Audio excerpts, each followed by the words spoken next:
Yes, Mr. Hill. We've got pharmaceutical companies and risk. That's right, sir. It's the last in the series of the presentations on pharmaceutical companies. It should be considered alongside the others, but I've tried not to repeat that which we heard earlier in September and October. The presentation today, as you've said, concerns the response to the emerging risk of AIDS, and the focus is on the United States, and in particular on 4 companies: Alpha, Armour, Highland, also known as Highland Travenol in some of the documents, and Cutter, also known as Miles Cutter. It's accompanied by a written presentation which has been disclosed and will be placed on the website. The references to the documents cited are all in that written presentation, so everybody's going to be spared me reading out lengthy URN numbers as we go through, and instead I will refer to the paragraph numbers in the written presentation so that people can find the documents should they wish to look at them. As I've said, the focus is on those 4 companies and is on the United States, but at stages in the narrative I will also draw upon what was going on in the United Kingdom, partly to provide some context for what was happening in the States, and also just to allow us to get our bearings with the rest of the evidence. There was, as we know, one further company that imported blood products into the UK in the 1970s and 1980s, and that was Immuno, the Austrian firm. I will be referring to them on occasions in this, but the focus has been on American documents and on the interaction, in particular, of those 4 companies with the American regulators and other interested parties within America. And for that reason, Immuno doesn't get as much coverage as it otherwise would have done so. But you'll recall, sir, that we spent some time on the Immuno and its products. Yes, we also heard, of course, that Immuno did take plasma from the United States. Absolutely, and by 1983, the dominant product in the Factor VIII market that Immuno was offering was sourced from American plasma.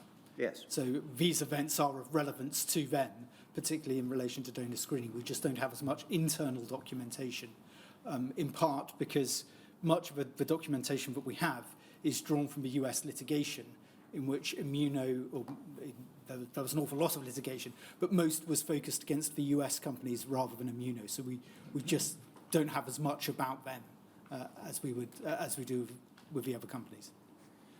I should say at this point, sir, that we are grateful to all of those who have provided documents that have allowed for this analysis, including many of the core participants. And you will see from the URN numbers who it is who has been providing those documents. The written presentation begins with a series of caveats and comments on what is not included, and I won't go through them all. The key points are that this presentation is made from an independent perspective. It is intended as a neutral, factual narrative. It inevitably involves a degree of judgment about which documents to select and how to summarise them. What we are looking at today is the tip of an iceberg in terms of the amount of documents that are available to you and to the core participants. No special status attaches to a document because I'm referring to it today, and nor is any such status absent from another document because I haven't referred to it.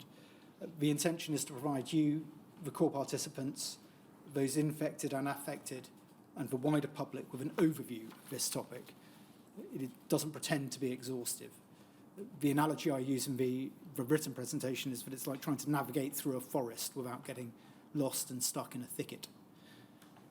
All core participants have access to the documents to which I will refer today and to many, many others.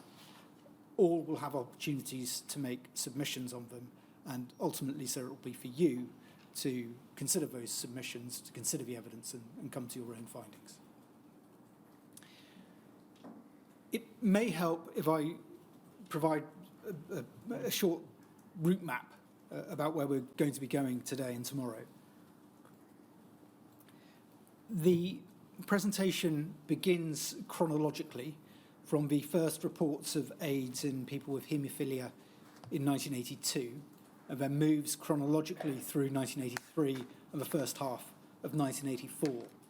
And in that period, 1982 to June, July 1984, there are 4 particular themes and issues that emerge. The first is donor screening. That is the question of how to minimise blood and plasma donations from those in high-risk groups. The 3 key high-risk groups at this time were identified as being intravenous drug users, male homosexual donors, and people who were either Haitian or who had relatively recently resided in Haiti. The most contentious of those 3 areas was about the exclusion of gay donors. The second main issue that arose in this time was the related question of the geographical siting of plasmapheresis centres in what were often referred to as high incidence areas or high risk areas. One such group of centres were those that had purposely targeted gay men as donors in order to obtain plasma that was high in hepatitis antibodies.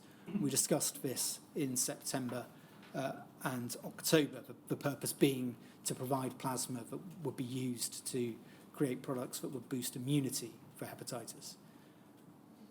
The second high-risk area was prisons.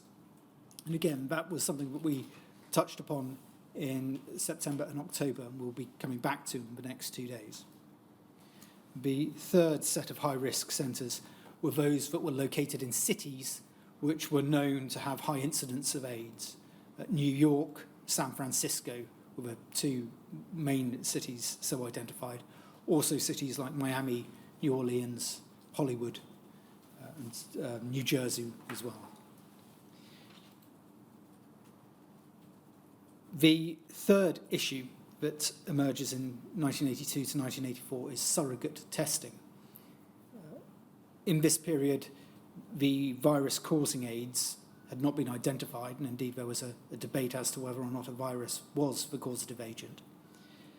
Consideration was therefore given to whether a surrogate test could be used. That is, testing for another virus or another set of clinical markers which may indicate that individual is at high risk of AIDS. Various candidates were discussed and projects were run on various different types of testing. The one that gained most traction was testing for the antibody to hepatitis B core antigen. I'm going to refer to that as anti-HBC testing. As we go through, I will try hard not to use too many acronyms, particularly for various bodies and organisations, but there will be some, I'm afraid. The fourth main issue that emerged in this time was the recall of products. And that had 2 related but distinct limbs. The first of those was that as measures taken by fractionators increased, these are the protective measures for donor screening, the cutting down of centres in high-risk areas, as those increased, it raised the question of what to do with products that had been manufactured before those measures were put in place.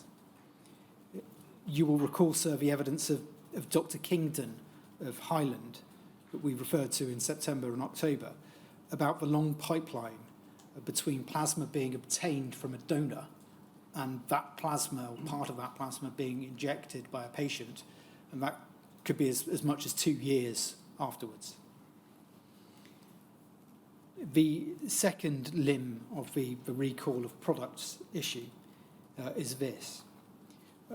When a donor is found to have AIDS or develops symptoms that may be suggestive of AIDS, what should be done about the products that have been manufactured from previous donations given by that donor? Should they be recalled? This issue, at least as far as the companies were concerned and as far as they claimed, threatened the worldwide supply of factor concentrates. And at points, it's even put in terms of threatening the continuation of the industry itself. And we will come on to see why that was claimed.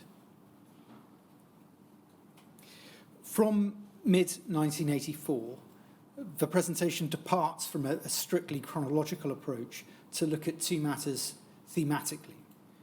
The first is the introduction of heat-treated products and the licensing and increased use of those products, particularly from autumn 1984. Heat treatment is something that runs throughout this period, and I will make reference to it as we go along, but it will be after the June-July 1984 point where I address that as a matter in its own right. The second of the issues is the development and deployment of a screening test for HTLV-3, as the virus was known at that time, HIV, something that became available in spring and summer in 1985, following on from the isolation of the virus the year before. Now, that is the map, and it may be helpful to introduce some of the features of the landscape that we're going to see as we move along, starting with some of the organisations. And this is from paragraph 9 of the written presentation onwards. I don't seek to explain all of these organisations and their legal status and their various roles. This is just to introduce them, because they are, some of them, organisations that we may not have considered much before in the evidence. The federal government department within the US administration that had responsibility for blood supply and its regulation was the Department for Health and Human Services, the DHHS, so the equivalent, as it were, of the DHSS in the UK.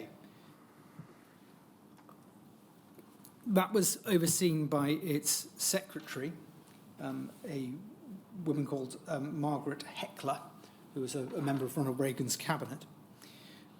And underneath her, there were various undersecretaries, one of whom was Dr. Edward Brandt Jr., and we'll see his name in some of the documents. One of the agencies within the Department for Health and Human Services was the Public Health Service. I'll come back to that in a second. That was, as the name suggests, responsible for public health management within the United States. The Food and Drink Administration, or FDA, and that is one of the acronyms I'm afraid I am going to use, the FDA, was the body charged with regulating and reviewing the blood supply system. It comprised various divisions, the most significant of which, for our purposes, was the Bureau of Biologics. That was the area that dealt with blood and blood products.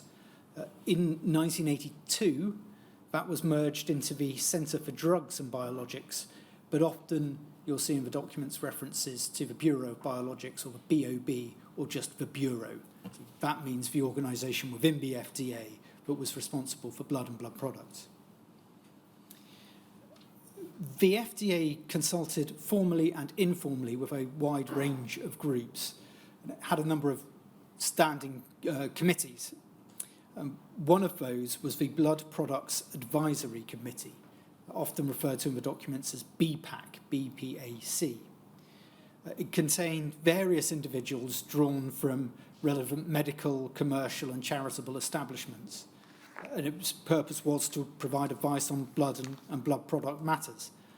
The blood banking industry was particularly strongly represented, and by blood banking I mean collectors of whole blood within the United States.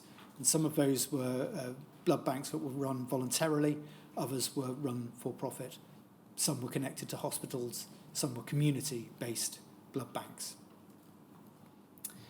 They should be differentiated from plasmapheresis centres, which were there to collect plasma, usually for fractionation into blood products. The Centre or Centres for Disease Control and Prevention were based in Atlanta. They were part of the Public Health Service. Up until 1980, the name was singular, Centre for Disease Control and Prevention. After 1980, it becomes Centres for Disease Control and Prevention. So that's the CDC, and again, that's one of the acronyms that I'm going to allow myself to use, because it was almost always referred to in the documents as the CDC. So for what it matters, the time for which we are most interested in, the 1980s onwards, it's in the plural, is it? Yes, that's right, centres. I've mistakenly referred to it in the singular in the written document, and we can correct. But it is actually one organisation, even though it's expressed in the plural. It is one organisation, as with the FDA, a number of divisions within it, but one organisation that oversees them. And it was part of the Public Health Service. So if we go back to the DHHS, the government body, that has the Public Health Service within it.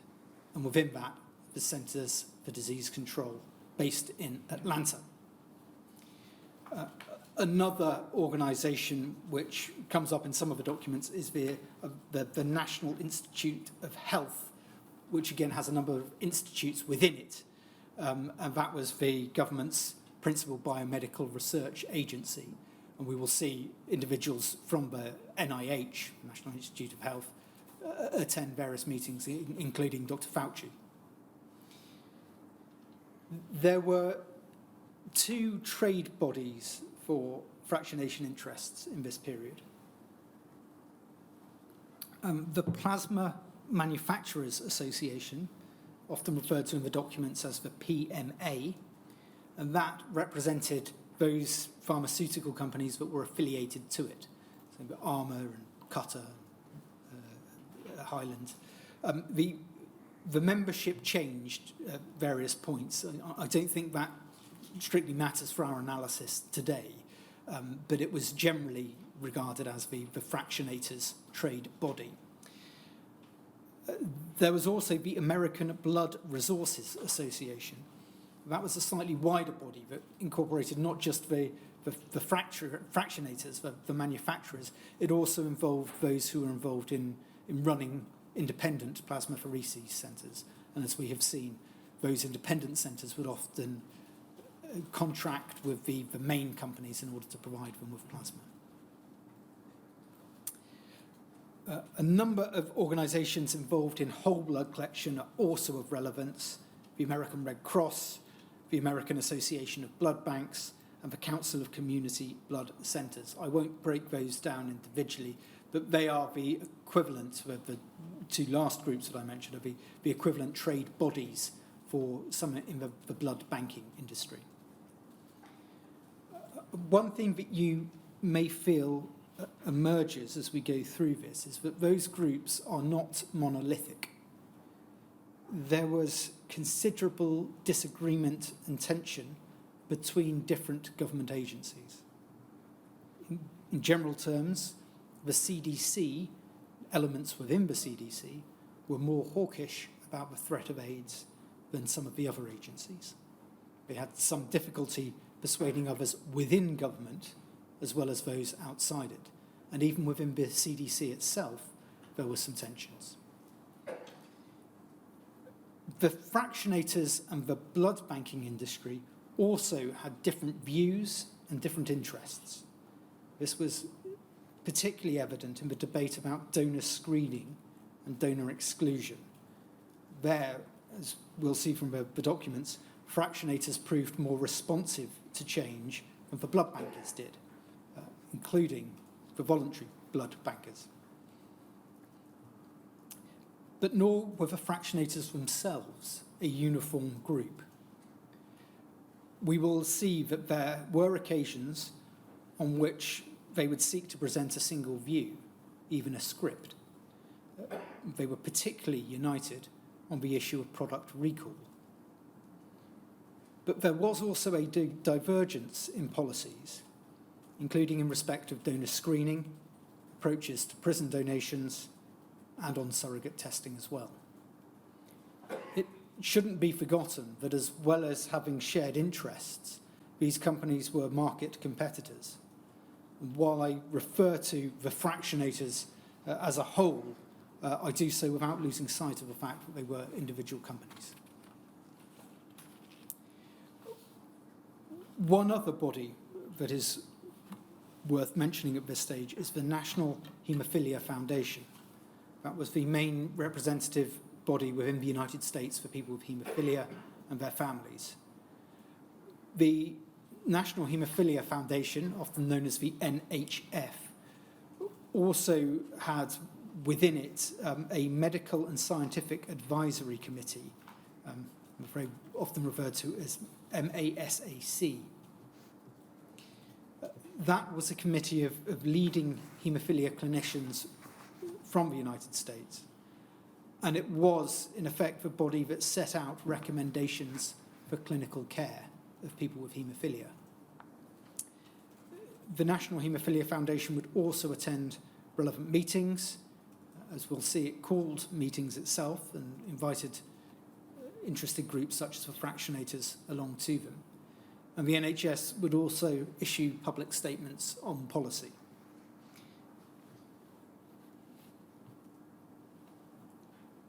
Having identified those groups, I will begin the chronological narrative. A document that I will draw on frequently when going through the chronology is an article written by Dr. Bruce Evett entitled The Tragic History of AIDS in the Haemophilia Population, 1982 to 1984, which was published in the Journal of Thrombosis and Hemostasis in 2006. The reference to it is at paragraph 17 of the written presentation. There's actually also an introduction to it at paragraph 6. Dr. Evett was a leading figure at the CDC. He would go on to become the director of the Division of Hematology, and he was a central protagonist in these events. He wrote the article in 2006, so looking back about a quarter of a century earlier, as an historical sketch. He drew on his own memory, but also on extensive documentation, which he footnoted in the article.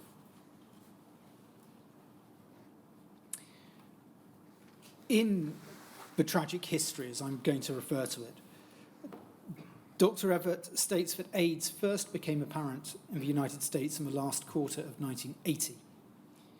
In July 1981, the CDC established a task force on some of the symptoms that came to be associated with AIDS, and in particular Kaposi's sarcoma. And that task force was led by a CDC scientist called Dr. James Curran. In March 1982, the first interagency meeting took place relating to issues connected with what became known as AIDS. May I just ask if you may have missed a date here, because I think the 5th of June 1981 was when the MMWR first reported 5 cases of AIDS. So, there are many dates that I've missed. That would be the first report in any recognised literature, I think. And I have it noted as that date. If anyone wants a reference to it, it's CGRA 40242. And that would then lead on naturally to the development of the task force. So it may be just a step in the history. Yes, sir. That's how at the moment, I would like to understand it. I may be wrong, of course. If so, I'd be corrected in submissions. But I think the 5th of June 1981, to me, is an important date. Yes, sir. There are many different landmarks and milestones that are not included in this presentation, and others will have an opportunity to point out those that they consider to be of relevance. So March 1982, the first interagency meeting took place between representatives of the CDC, the FDA, and other government bodies. And Dr. Evett and Dr. Curran were in the lead from the CDC at that meeting. According to Dr. Everett's history, there was a turning point in June and July 1982 in his understanding and the CDC's understanding of AIDS. He referred to these as being, and I quote him, pivotal months. The cause of this change of understanding was that the CDC was beginning to learn of patients with hemophilia who had developed pneumocystis carinii pneumonia, PCP. The CDC were learning of these in part because they were the body that was charged with providing a drug that was used to treat PCP.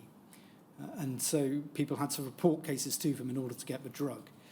And the CDC began to notice that people with haemophilia were being affected in 1982. And in June, July, the CDC was informed of the second and third patients who had developed immune disorders.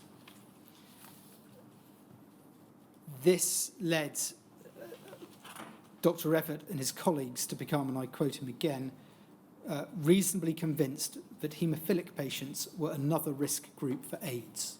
So that is in addition to the three that I've already mentioned.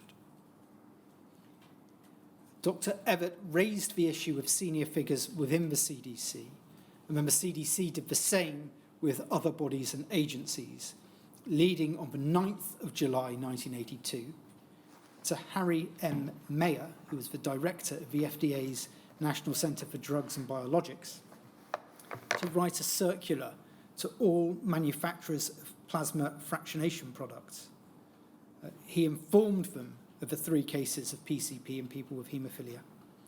And he stated, and I quote, although the cause of this outbreak is unknown, the information suggests that a transmissible agent might be involved, and concern about transmission through blood and blood products has been raised.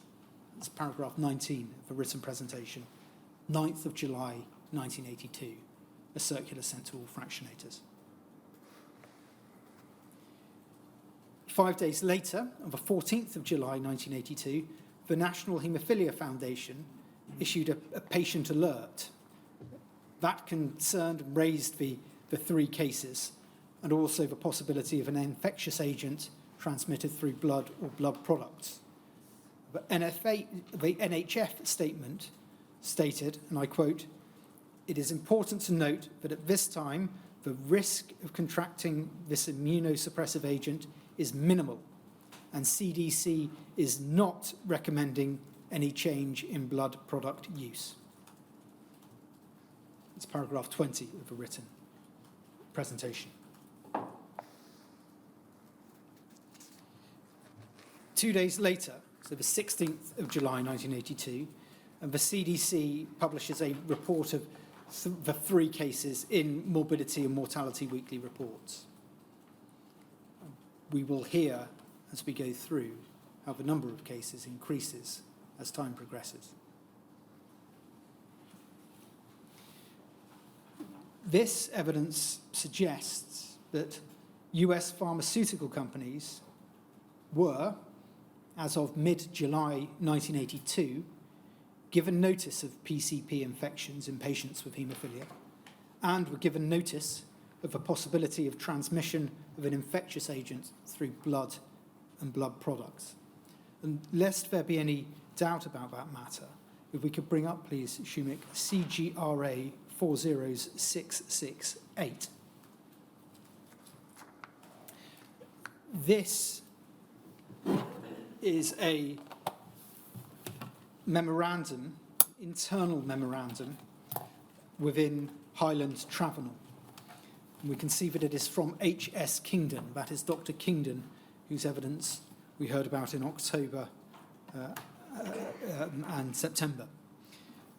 He is the man who gave a witness statement in 1990 as part of the UK HIV litigation. That was always a draft statement, but we saw that Dr. Kingdon looked at that draft and approved what was contained in it and made amendments where he felt it was necessary to do so.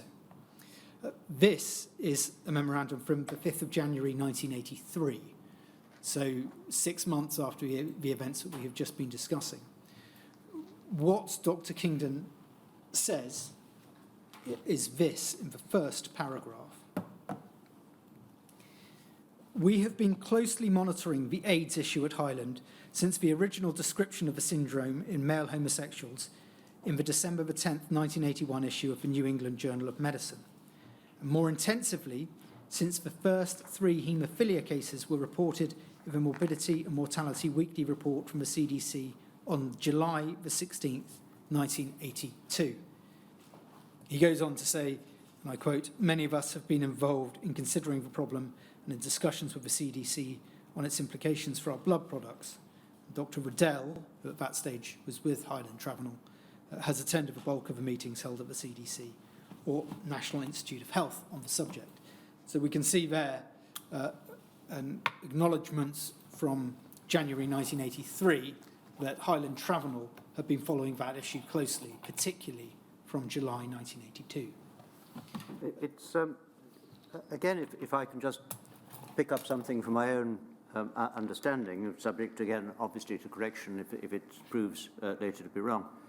But the date there of 10th December 1981, in reference to the NEJM, may well be right. But he also refers to the MMWR in the words that follow.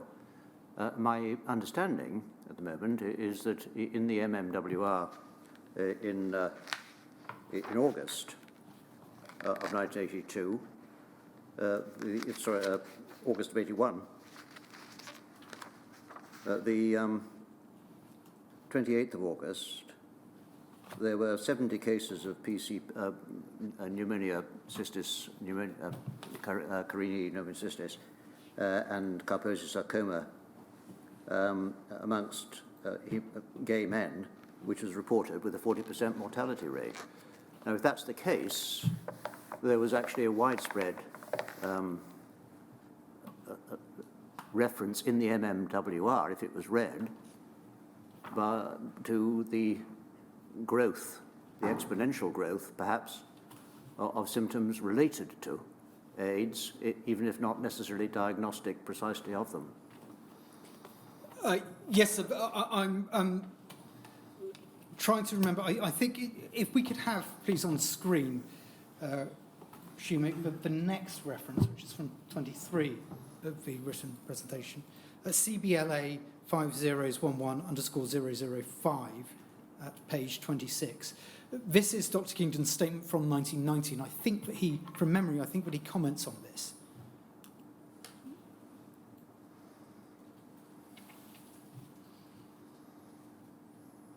Sorry, if we could just have a previous page.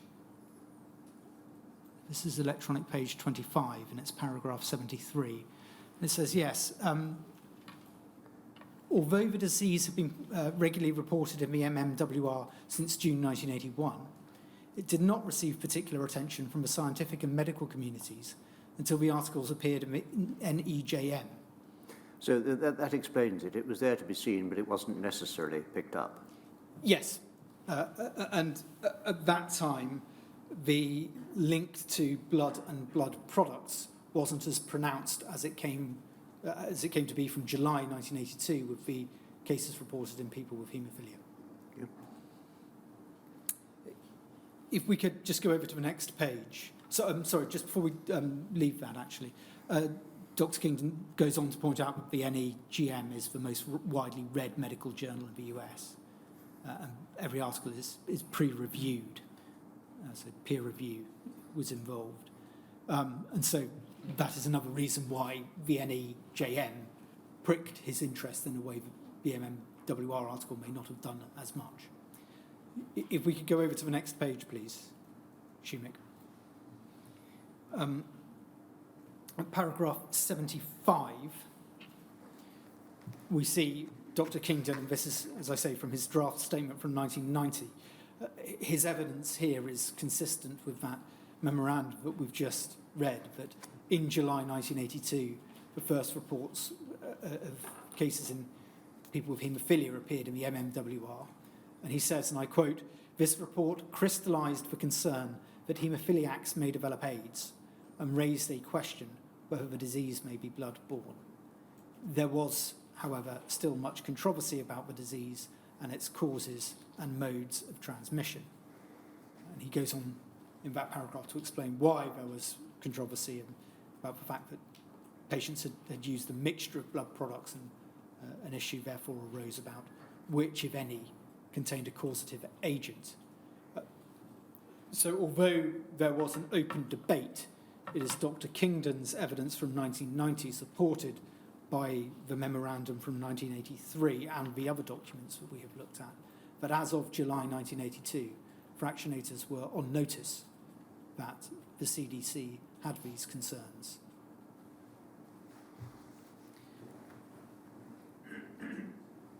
From a UK perspective,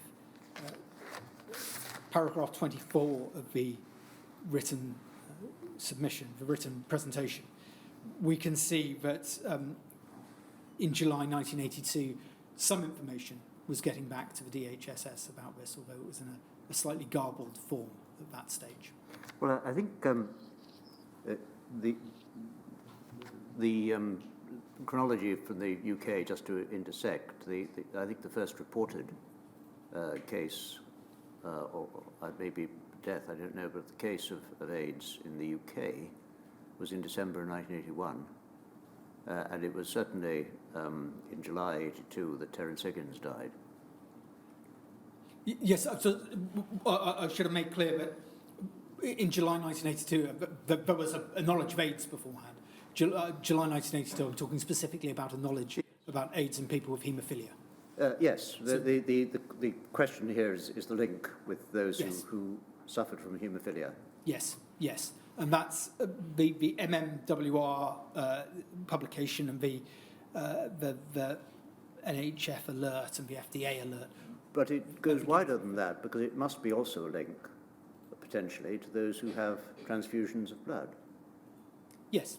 If it's blood-borne, yes, then it will come in however one may get blood passed from one person to another, whether it's with a needle or a transfusion or a blood product. Yes, in Dr. Mayer's directive of July 1982, he talks about, and I quote, transmission through blood and blood products. Yes. That was also a phrase that was used by the NHF. So there is an awareness at that time that it affects both. And indeed, as we've seen from Dr. Kingdon's statement, one of the causes of uncertainty in his mind at that time, according to his 1990 evidence, was the fact that the people who had received, the people who had developed AIDS, who had haemophilia, had received a range of blood and blood products, and they weren't sure which part, if any, were involved. So yes, it absolutely applies to people who were having transfusions as well. Although, of course, as we will see, the risk of transmission in a transfusion is lower than that in a blood product because of the way in which plasma was pooled for blood products. That, of course, not necessarily known at the time. The 27th of July 1982 saw the first meeting, an open meeting, which took place between relevant groups. And I'm going to ask if we could bring up, please, JREE 5019. So this is the first meeting with groups between representatives of the government and, so it's page 280, excuse me.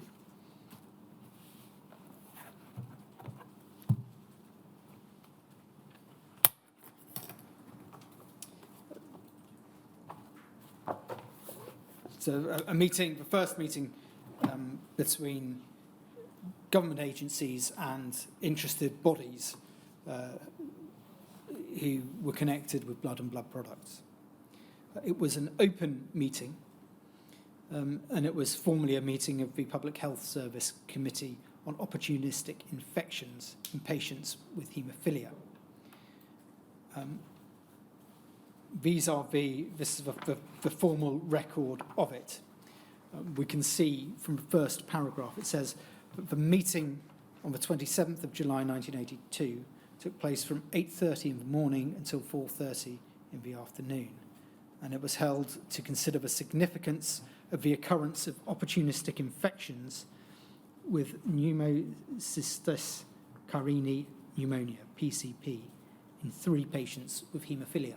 So the 3 patients that the CDC have reported. The invited participants included representatives of the CDC, the FDA, the National Institute of Health, the National Hemophilia Foundation, the American Red Cross, blood banking organisations, the National Gay Task Force. And it's relevant to note here so that this was a lobbying organisation for gay rights in the United States who were heavily involved in meetings at this time.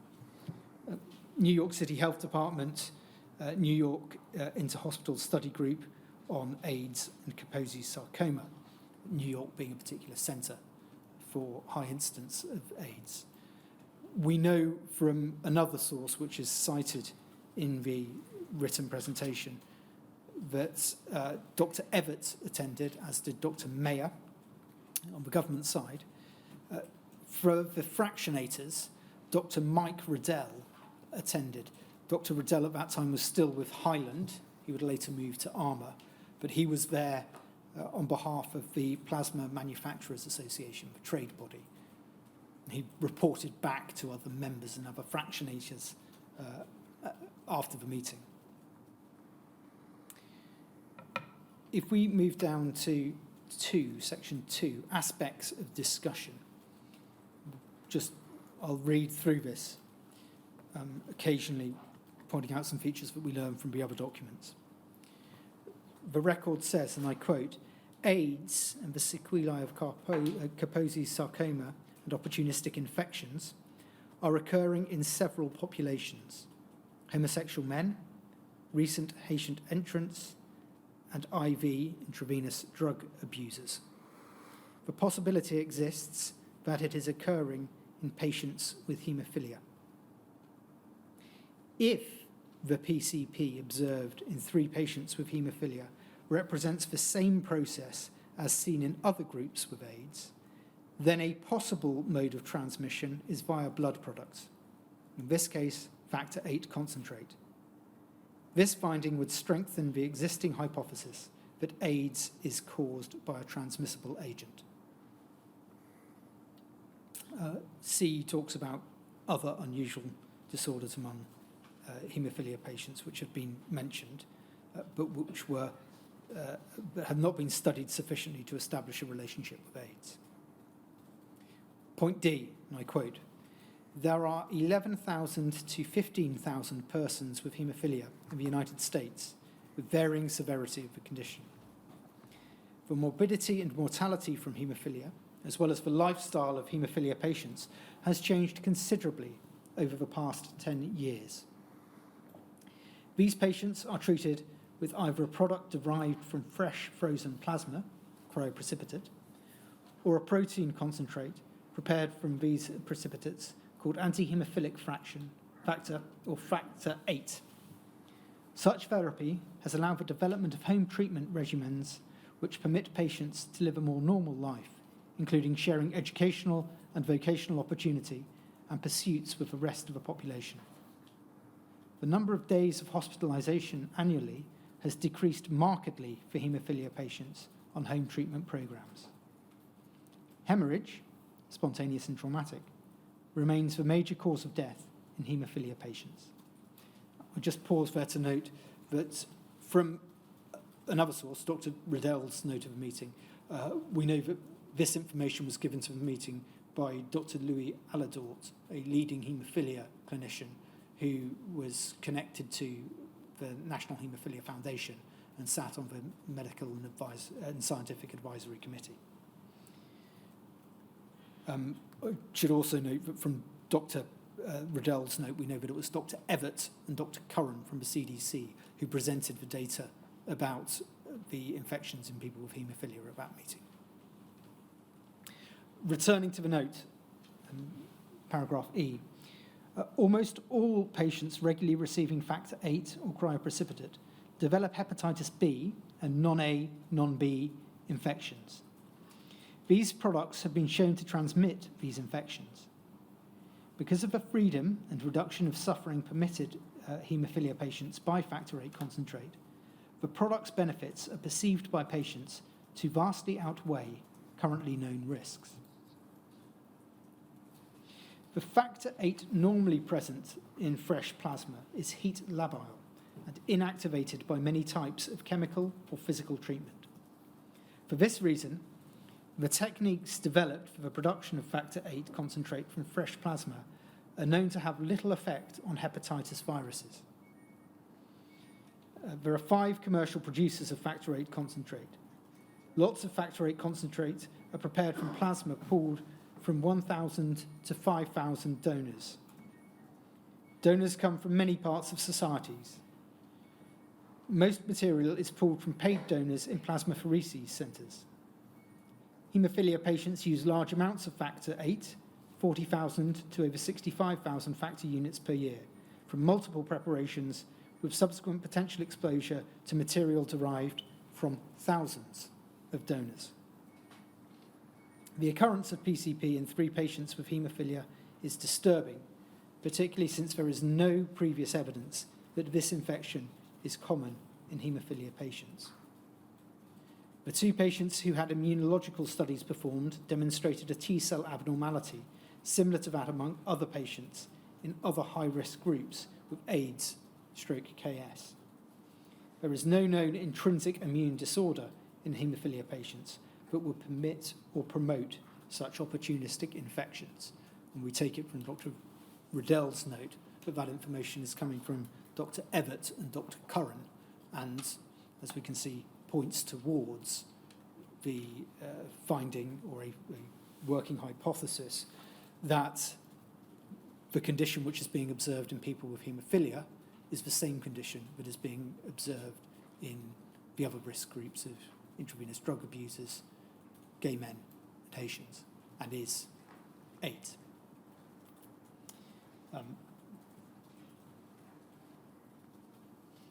The conclusions of the meeting were set out in the following way. 1, the pathological process should be termed acquired immune deficiency syndrome. So this is an agreement that we're going to call this AIDS, and that is something that Dr. Evett welcomes from this meeting. Kaposi sarcoma and various opportunistic infections are sequelae of the AIDS state. And the CDC will go on to form a definition of what amounts to AIDS. The second conclusion, 2, AIDS has characteristics which suggests an infectious etiology. 3, there is an increased risk of AIDS for homosexual men, intravenous drug abusers, and among Haitians who have recently entered the United States. The recent occurrence of PCP in 3 patients with haemophilia raises the question whether the underlying immunodeficiency seen in these patients has the same etiology as among other groups with PCP.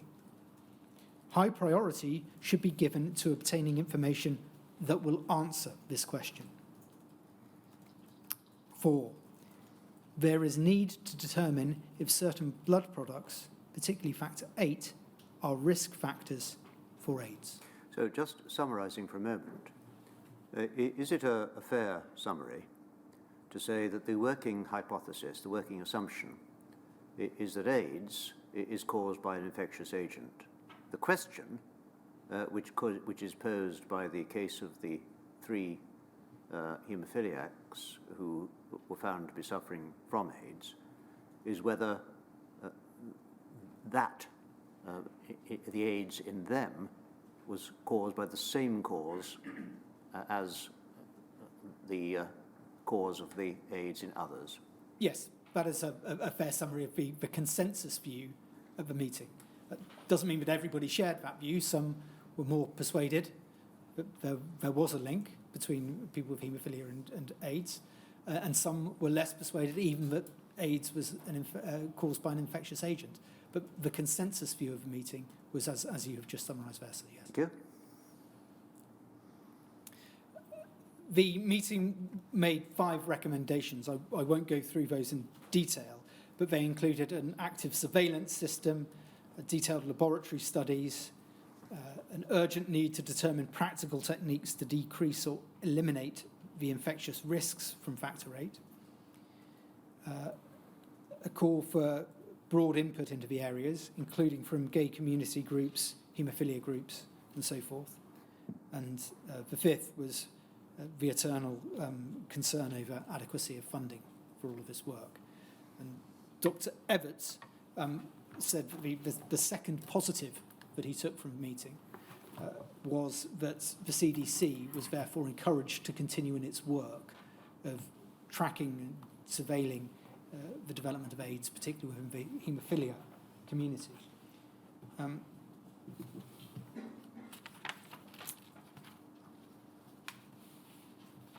But overall, Dr. Everts was disappointed by that meeting. We can see what he said about it in his tragic history. If we could have CVHB 5042. It's pages 4 to 5.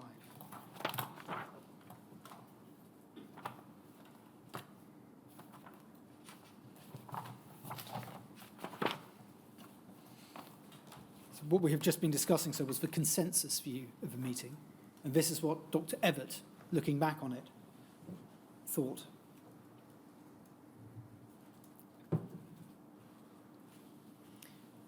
We could pick it up from the final paragraph in the second column, beginning, "It was a long day."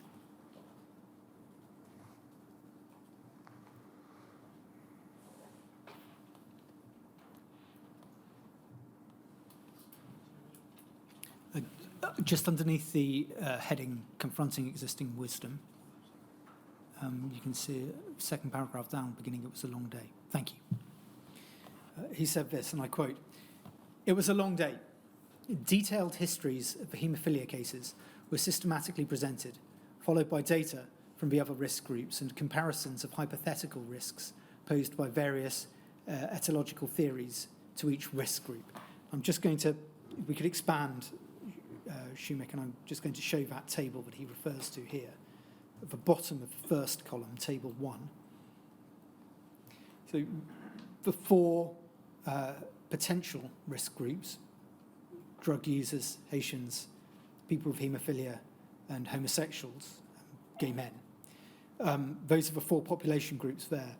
And the different columns show the different ideas of what could be causing AIDS in this group. The first is anti-sperm antibodies, which might be present in drug abusers, Haitians, might be present in homosexuals, but not in the other 3 groups. Amyl nitrate's a type of drug associated with the gay community. Amyl nitrate inhalants, again, present in the gay community, but not in the other 3 groups. Hepatitis B core antigen, a blood-borne infectious agent, present in all the groups.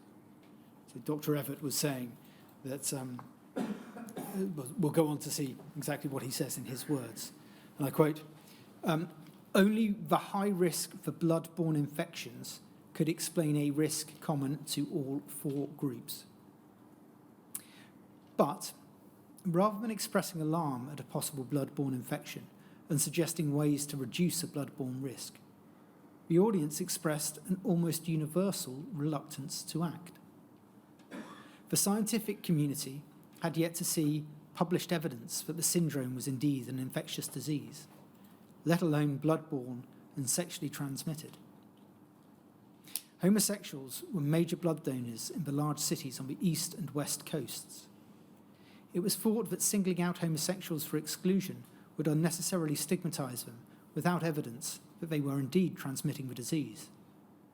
The blood industry, threatened by losing a large donor pool, strongly supported the position of the gay groups on this issue." If we could just highlight the first paragraph there. Thank you. Dr. Everett quotes people at the meeting saying, 3 haemophilia patients with this syndrome did not mean that they should spend millions of dollars changing recruitment and screening practices. The haemophilia groups expressed concern that the data showing immune suppression in haemophilic patients could have reflected the effects of prolonged use of blood products and did not necessarily mean they have the new syndrome.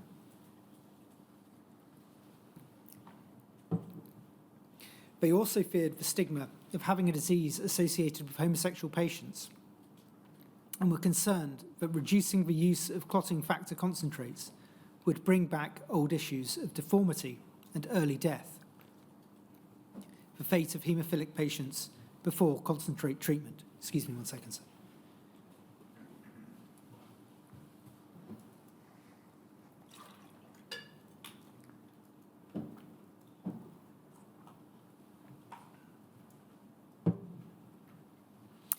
The FDA, which had regulatory authority over the blood industry, had not yet accepted the collection of disorders related to immune deficiency as a single disease, and was also sceptical that haemophilic patients represented another risk group. Thus, no consensus was reached concerning blood donors. He goes on to mention the 2 important steps that were accomplished, namely the naming of the disease as AIDS and the fact that the CDC was encouraged to continue its work.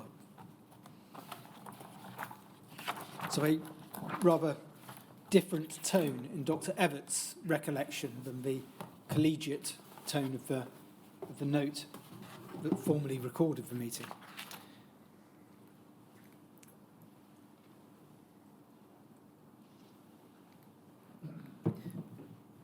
A number of themes and tensions can be discerned from those 2 records.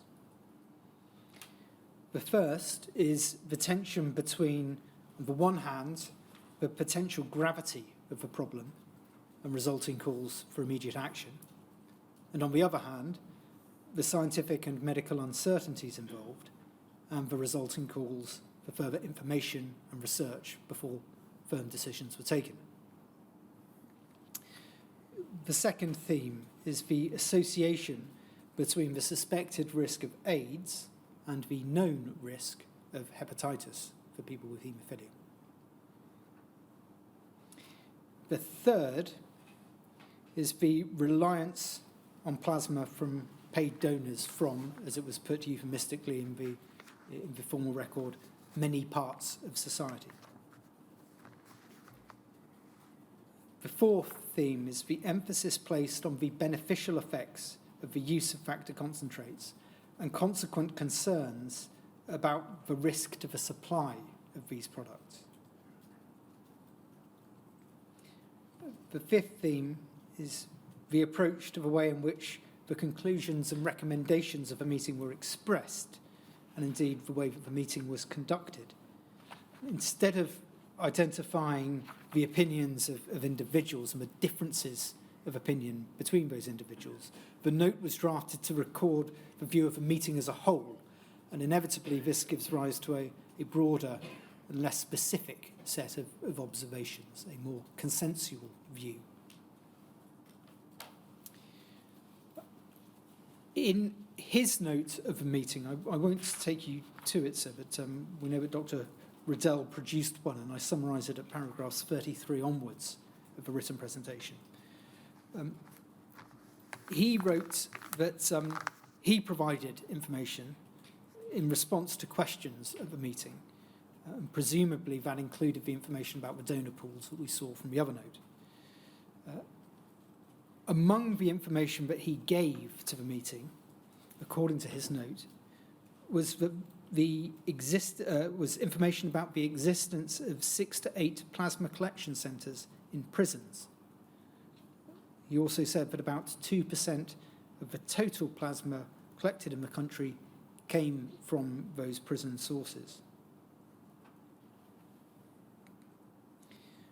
He also said that other centres were located throughout the country, including in inner cities and at university locations. According to Dr. Riddell's note, Dr. Sandler of the American Red Cross said at the meeting that the CDC had not yet proved that AIDS is transmissible by blood or blood products, and that no donor population should be implicated at this time. So that was the voice of somebody from the American Red Cross, one of the whole blood collection organisations.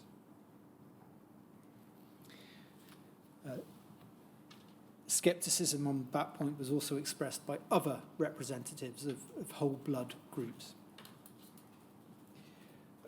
According to Dr. Riddell, he spoke privately to Dr. Dennis Donoghue, who was the director of the Division of Blood and Blood Products at the FDA.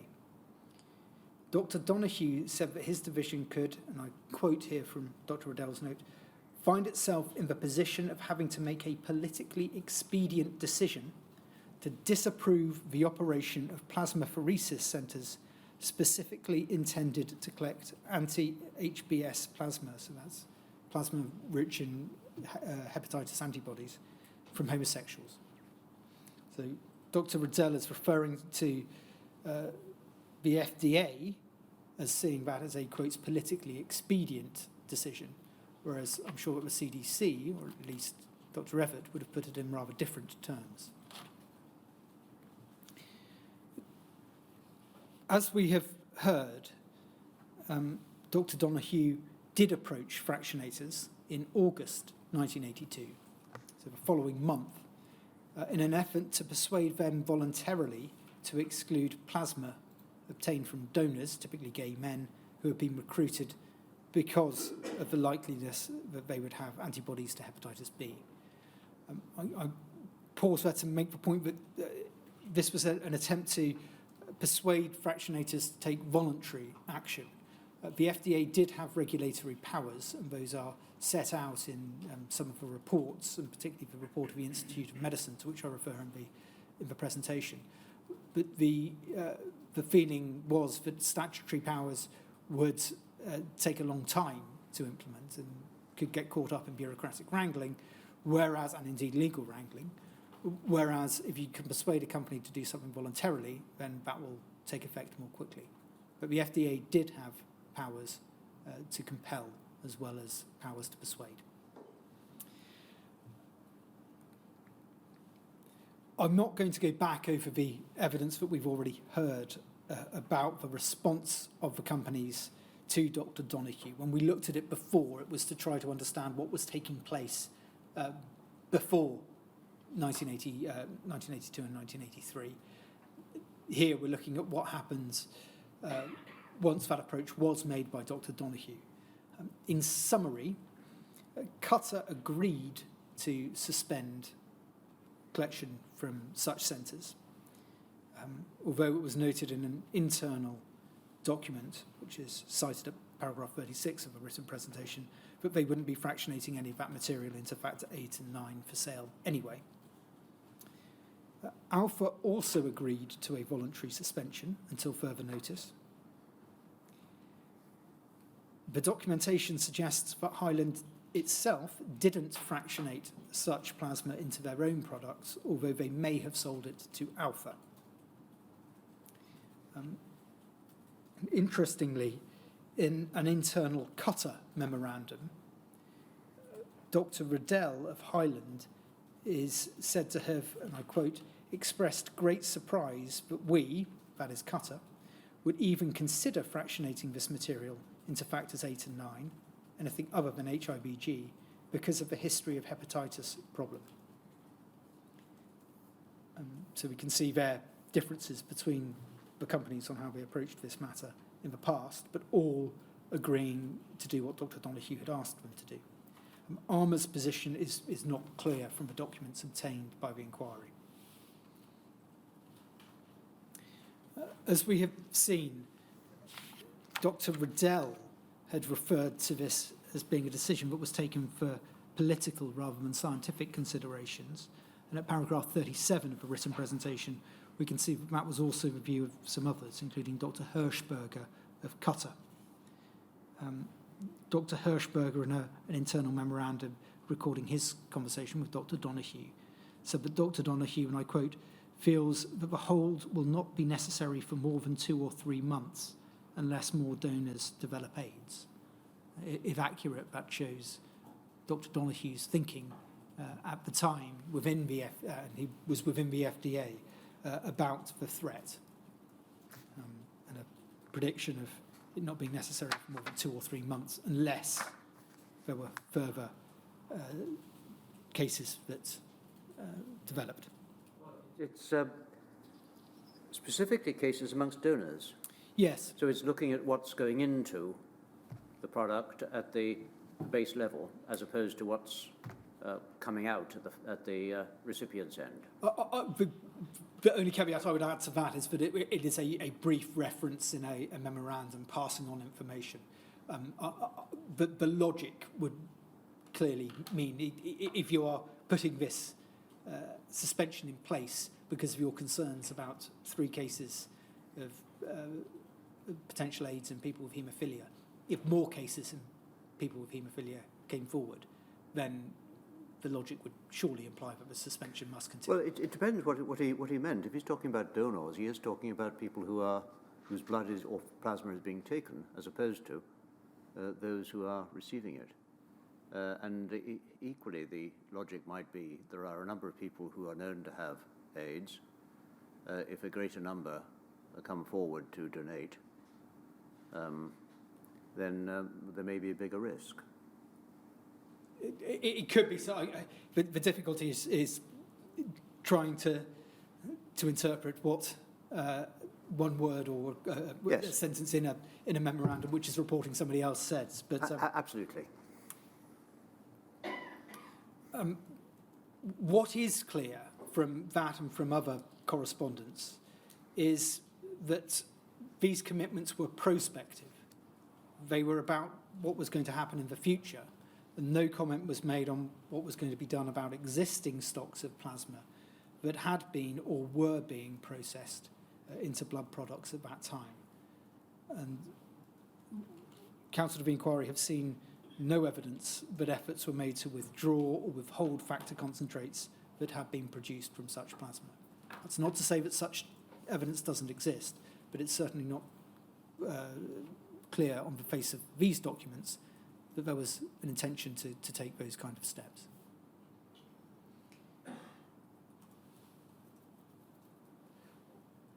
What we can see, though, is a document from the 12th of August 1982, in which the FDA Bureau of Biologics have requested that Qatar quarantine 4 units of plasma from a donor hospitalised for AIDS. And if we could have on screen, please, Shumik.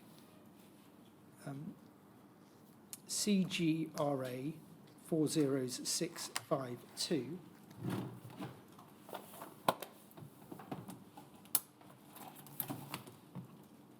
This is an internal Qatar memorandum written by Dr. Hirschberger.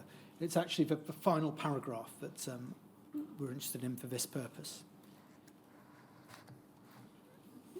What Dr. Hirschberger wrote is that we were extremely fortunate that we were able to quarantine the 4 units of source plasma before they were pooled. Had they been pooled, the Bureau of Biologics might have found it politically expedient to make hardline decisions regarding the fate of the products made from the pool. This kind of risk will continue for some time until there is solid data to prove that AIDS is not transmitted by blood products. Meanwhile, we should try to help the BOB develop a rational policy for dealing with AIDS that will withstand political panic. So this is one of the earlier hints at the issue about recalling products that will become increasingly important as we move through the months and years ahead. Just before we leave this document, the way he puts the matter in the second last sentence, you highlighted it, I think, with the emphasis you gave, but the transcript may not pick that up entirely. It's this kind of risk will continue for some time, not until we know that AIDS is transmitted, but until there's data to prove it is not transmitted. Yes, sir. So it puts it the other way around. in other words, if there's known to be a risk that it might happen, you need to disprove it before you stop taking preventative action, rather than you need to prove it before you start taking preventative action. He does so, yes. So this is, if one goes back to the line no conclusive proof, for instance, this is the opposite. There's no conclusive proof that it isn't Yes, the cause. yes. No he's putting the burden on proving the negative. Yes. Yes. And you will have also seen, so in that quotation, several references to political panic and politically expedient decisions. The suggestion being that such measures are being driven not by science and data, but by political pressure.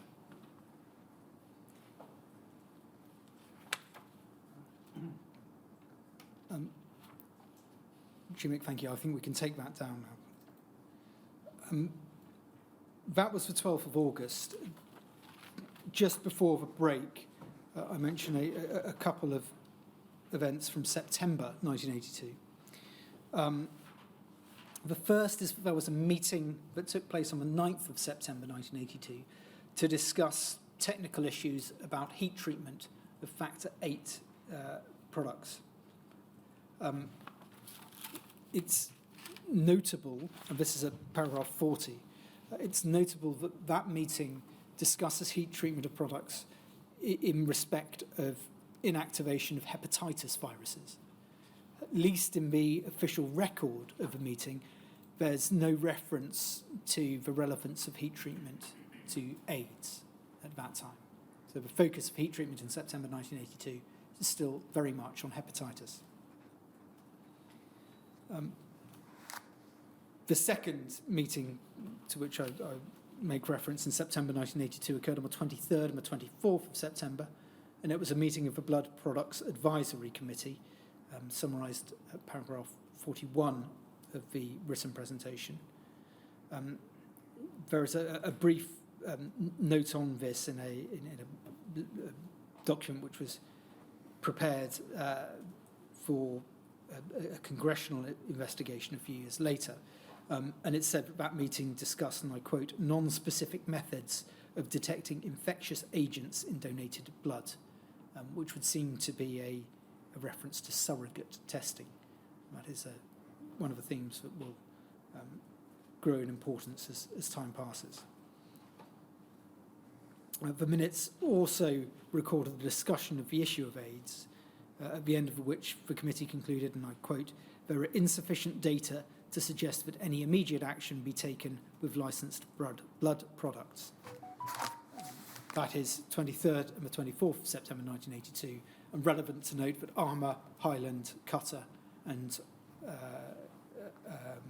Alpha, I think, were all represented at that meeting.